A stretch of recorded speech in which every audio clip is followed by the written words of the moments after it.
Order sentence అంటే ఇచ్చినటువంటి పదాలని మనం ఒక ఆర్డర్లో అమర్చాలి, అర్థవంతమైనటువంటి వాక్యంగా తయారు చేయాలి ఇచ్చిన పదాలతో.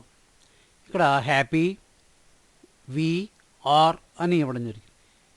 వి are happy, we are happy. It is dark, it is dark. Dog is hungry, dog is hungry.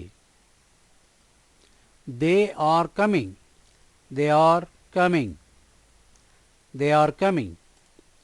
I am a boy, I am a boy, I am a boy. I live in Trichy, I live in Trichy. Please come in line, please come in line. We are watching TV, we are watching TV. They are playing cricket, they are playing cricket. I am reading poems, I am reading poems. These are the sentences.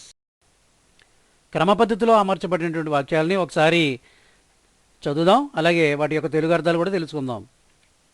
మేము సంతోషంగా ఉన్నాము లేదా మనం సంతోషంగా ఉన్నాము అని చెప్పాల్సి వచ్చినప్పుడు మనం వీఆర్ హ్యాపీ అంటాం. వీఆర్ హ్యాపీ, మేము సంతోషంగా ఉన్నాము. చీకటిగా ఉంది లేదా అది చీకటిగా ఉంది అని చెప్పాల్సి వచ్చినప్పుడు ఇట్ ఈజ్ డార్క్ అంటాం. ఇట్ ఈజ్ డార్క్, అది చీకటిగా ఉంది. కుక్క ఆకలితో ఉంది, dog is hungry. The dog is hungry అని కూడా చెప్పచ్చు అవసరాన్ని బట్టి. పర్టికులర్గా ఒక డాగ్ గురించి చెప్పేటప్పుడు ద డాగ్ ఈజ్ హంగ్రీ, కుక్క ఆకలితో ఉంది. వారు వస్తున్నారు, దే ఆర్ కమింగ్, వారు వస్తున్నారు. నేను ఒక అబ్బాయిని, ఐఎమ్ ఏ బాయ్, ఇది ఒక స్టేట్మెంట్. ఐఎమ్ ఏ బాయ్, నేను ఒక అబ్బాయిని.